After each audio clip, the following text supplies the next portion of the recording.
लक्षवेधी क्रमांक 4 लक्षवेधी क्रमांक 4 लक्षवेधी क्रमांक 4 अध्यक्ष महोदय वितरित केल्याप्रमाणे अध्यक्ष महोदय, मी ही लक्षवेधी हा प्रश्न मांडतोय आणि आपल्या सर्वांचं लक्ष वेधण्याचा प्रयत्न करतोय। ते द्राक्ष उत्पादक शेतकऱ्याच्या बाबतीमध्ये आम्ही आपलं लक्ष वेधतोय।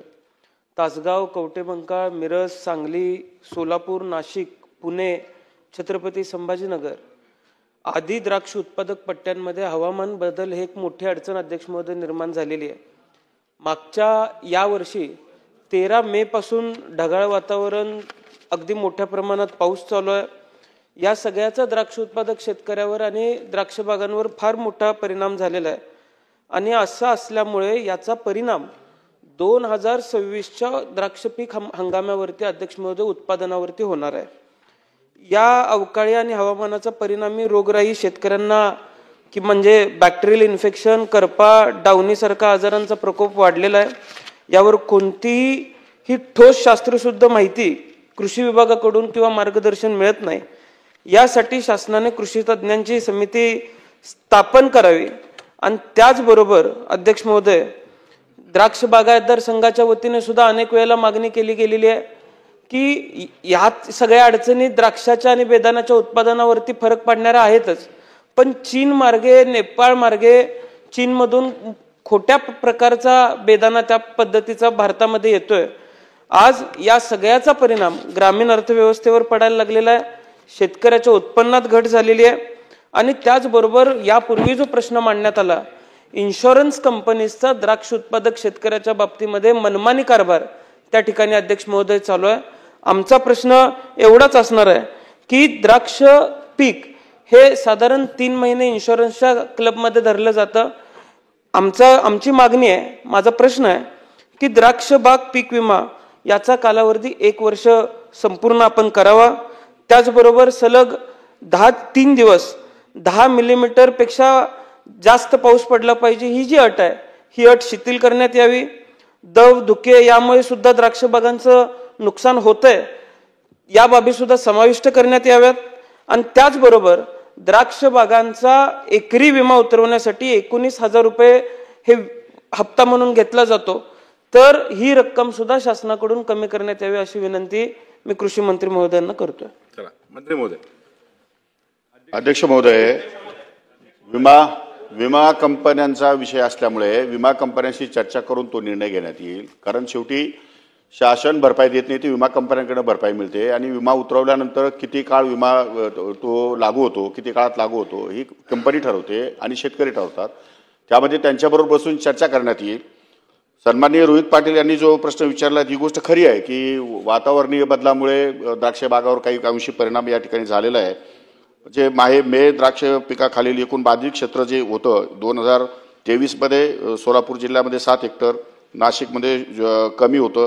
त्याचप्रमाणे मे 2024मध्ये याच्यामध्ये सोलापूर जिल्ह्यामध्ये 23 होतं, नाशिकमध्ये 1 हेक्टर आहे, सांगलीमध्ये 66 हेक्टर आहे आणि धाराशिवमध्ये 4 हेक्टर आहे। असे बाधित द्राक्ष पिकाकरता महसूल विभागाचे शासन निर्णय 27/3/2023 नुसार प्रति हेक्टर रक्कम 22,500 याप्रमाणे 2 हेक्टर क्षेत्र मर्यादेपर्यंत नुकसान भरपाई या अगोदर देण्यात आलेली आहे आणि या बाधित झालेल्या द्राक्ष पिकाकरता महसूल विभागाकडील हा जो 24 नुसार प्रति हेक्टर रक्कम जी आहे ती आता 36,000 रुपये याप्रमाणे 3 हेक्टर क्षेत्र मर्यादेपर्यंत महसूल विभागामार्फत नुकसान भरपाई देण्यात येते। अध्यक्ष महोदय, द्राक्ष पिकामध्ये ऑक्टोबर महिन्यातील छाटणीनंतर घेण्यात येणाऱ्या उत्पादनाची द्राक्षाची काढणी ही जानेवारी ते मार्च महिन्यात करण्यात येत असून अल्प प्रमाणातील क्षेत्रावर मे महिन्यात काढणी या ठिकाणी होते। त्यानंतर एप्रिल महिन्यातील खरड छाटणीनंतर उत्पादन घेण्यात येत नाही, त्यामुळे द्राक्ष बागाच्या गुणवत्तेवर फारसा परिणाम या ठिकाणी होत नाही। अवेळी होणाऱ्या पावसाचा द्राक्षाच्या उत्पादनावर व त्याच्या गुणवत्तेवर होणारा परिणाम याच्यावर भारतीय कृषी संशोधन परिषदेच्या अधीनस्थ असलेले राष्ट्रीय द्राक्ष संशोधन केंद्र पुणे यांच्यामार्फत हवामान बदलाच्या परिणामाचे बारकाईने निरीक्षण करण्यात येत असून उपाययोजना सल्ले राज्यातील द्राक्ष उत्पादक शेतकऱ्यांना नियमितपणे देण्यात येत आहेत। त्याचप्रमाणे सन्माननीय रोहित पाटील यांनी जो प्रश्न उपस्थित केला आहे की बेदाणा चायनामधून या ठिकाणी आपल्या नेपाळ मार्गे यामध्ये ब्लॅक मार्केटिंगच्या माध्यमातून येतो, अशा प्रकारची मागणी आम्ही द्राक्ष बागायतदार संघाचे अध्यक्ष आणि मी स्वतः जाऊन या ठिकाणी केंद्रीय कृषी मंत्र्याकडे केलेली आहे। त्या संदर्भात त्यांना माहिती पण दिलेली आहे, त्यांना सर्व पुरावे पण दिलेले आहेत. तर त्याच्यावर पण केंद्र सरकार या पुढे निश्चित कारवाई करणार आहे. एवढंच नव्हे अध्यक्ष महोदय, तर पावता वातावरणामुळे हे द्राक्ष बागायतदारच नव्हे तर शेतामध्ये अनेक ठिकाणी फळबागांना फार मोठ्या प्रमाणात या ठिकाणी नुकसानीला सामोरं जावं लागतं. त्यासाठी शासनाने क्रॉप कव्हरचा निर्णय या ठिकाणी घेतलेला आहे, जेणेकरून क्रॉप कव्हर दिल्यानंतर पिकावर त्याचा परिणाम होणार नाही अशा प्रकारचा शासनाचा निर्णय आहे. लवकरात लवकर तो जी आर बाहेर पडेल आणि शेतकऱ्यांना या ठिकाणी निश्चितपणे आधार म्हणून या ठिकाणी सरकारच्या पाठीशी उभं राहील. हेमंत ओकले त्यांचं नाव बरं ठीक आहे. बरं चला रोहित पाटील उत्तर आलं हरकत आहे तर बोला. अध्यक्ष महोदय, द्राक्ष हे एकूण जे निसर्गाचं चक्र आहे अध्यक्ष महोदय, ते अलीकडच्या काळात आपण बघितलं, पाऊस दिवाळीपर्यंत चालतो, डिसेंबर पर्यंत चालतो आणि काढणी कृषी मंत्री महोदयांनी सांगितलं की जानेवारी ते मार्च मध्ये होते आणि त्याच्यानंतर एप्रिलमध्ये द्राक्षाच्या उत्पादनावरती किंवा गुणवत्तेवरती अध्यक्ष महोदय परिणाम होत नाही असं उत्तर देण्यात आलं. अध्यक्ष महोदय, माझं एवढंच मत आहे की खरड छाटणीनंतर साधारणपणे ज्या काड्या असतात त्या काड्यांवरती नवीन गर्भधारणा जी होत असते त्याच्यावर पावसाचा मारा पडला की नवीन जो गर्भधारण घड असतो होणारा तो फुटत असतो. अध्यक्ष महोदय, सरकारकडून अशा पद्धतीची चुकीची माहिती मिळणं योग्य नाही. माझी कृषी मंत्री महोदयांना विनंती आहे की एकतर NRCच्या वतीने काही काम केलं जात नाही आणि आम्ही प्रश्न विचारल्यानंतर अशा पद्धतीची माहिती किंवा चुकीचं उत्तर आम्हाला अध्यक्ष महोदय मिळतात. एप्रिलमध्ये पाऊस पडल्यामुळे द्राक्षाचं नुकसान होत नाही असं जर शासनाचं मत असेल किंवा शास्त्रज्ञांचं मत असेल तर कृषी मंत्री महोदयांनी अशा शास्त्रज्ञांचा किंवा अधिकाऱ्यांचा आम्हाला फोन नंबर आणि घरचा पत्ता द्यावा. मंत्री महोदय. अध्यक्ष महोदय, या सन्माननीय रोहित पाटील साहेबांना मी सांगू इच्छितो की मी त्यांना असं म्हटलं की एप्रिल नंतर खरड छाटणीनंतर उत्पादन घेण्यात येत नाही, नुकसान होते असं म्हटलं नाही मी. त्यानंतर उत्पादन घेण्यात येत नाही, खरड छाटणीनंतर उत्पादन लगेच कसं घेता येईल? खरड छाटणीनंतर उत्पादन पुढे नंतर या ठिकाणी जेव्हा फूट होते, जेव्हा घड बाहेर येतात, जेव्हा त्याच्या जिब्रेलिक ॲसिडने डिपिंग होते, त्याचा जो फायनल या ठिकाणी जो द्राक्ष तयार होतात त्यानंतर ते मार्केटमध्ये येतात, त्याला कालावधी पुष्कळ असतो. त्यामुळे खरड छाटणीनंतर इमिजिएटली एप्रिल महिन्यामध्ये उत्पादन घेता येत नाही किंवा खरड छाटणीनंतर उत्पादन घेत नाही शेतकरी. गुणवत्तेवर फारसा परिणाम होत नाही अशा पद्धतीचं उत्तर, असं वाक्य माझ्या समोर आलेलं आहे.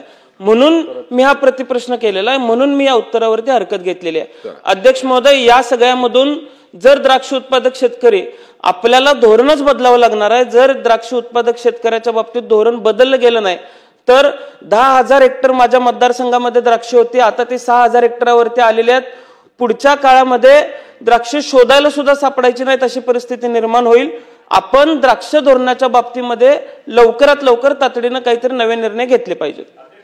अध्यक्ष महोदय, सन्माननीय सदस्य रोहित पाटील जे सांगतायत ते काही अंशी खरं जरी असलं तरी मी द्राक्ष बागायतदार उत्पादन शेतकऱ्यांच्या जिल्ह्यातून या ठिकाणी येतो. मला द्राक्ष बागायतदार संघाच्या बागायतदारांच्या संदर्भातल्या अडीअडचणी पण माहिती आहे मला. त्या संदर्भामध्ये आपण क्रॉप कव्हरचा निर्णय सन्माननीय मुख्यमंत्र्यांना सांगून तो निर्णय या ठिकाणी लागू केलेला आहे. या संदर्भात आणखीन काही सुविधा जर त्यांना सुचवायच्या असतील तर त्यांच्याबरोबर बैठक घेऊन सूचना आपल्याला घेता येतील. काय अडचण नाही अध्यक्ष महोदय, त्यांनी सूचना कराव्या, कारण सांगली आणि नाशिक या 2 जिल्ह्यामध्ये मोठ्या प्रमाणात या ठिकाणी द्राक्ष उत्पादन होतं. त्यामुळे रोहित पाटील जर म्हटले तर बैठक लावून आणि आपण ते शिफारशी देतील त्याप्रमाणे बदल करण्यात येईल. अध्यक्ष त्यांनी आता सांगितलं तुमच्यासोबत बैठक घेण्याबद्दल सांगितलं. दोन्ही जिल्ह्याच्या ज्या ठिकाणी द्राक्ष बागायती आहे त्या ठिकाणी बैठक घेण्याबाबत माननीय मंत्री महोदयांनी आपल्याला सांगितलेलं आहे. त्यामुळे अजून काही सूचना त्यात द्या आपण आणि शासनाकडून काय उपाययोजना करायची. अध्यक्ष महोदय, माझी एकच सूचना असेल अध्यक्ष महोदय की या बैठकीला इन्शुरन्स कंपनीजला सुद्धा बोलवलं जावं. मी मागच्या अधिवेशनामध्ये सुद्धा इन्शुरन्स कंपनीच्या मनमानी कारभाराविरोधात प्रश्न मांडला होता. त्यावेळेसही मला असंच उत्तर देण्यात आलं होतं की त्यांच्यावरती कारवाई करण्यात येईल. किंवा आता एक उदाहरण द्यायचं झालं, माझ्या मतदारसंघातलं कुमटे गाव आहे, मेघा मनोज पाटील म्हणून व्यक्ती आहे, इन्शुरन्स क्लेम झालाय, कलेक्टर साहेबांसमोर तक्रार दाखल झाली, हिअरिंग घेतलं जातं. हिअरिंगला इन्शुरन्स कंपनी गेलं 2-3 हिअरिंगला एकदाही उपस्थित राहिली नाही. इन्शुरन्स कंपनीजला सुद्धा आपण या बैठकीला बोलवा अशी विनंती आहे. बरोबर मिटिंगला बोलवलं जाईल. बरं, छान, फार छान. शेवटचा प्रश्न अध्यक्ष महोदय, नाही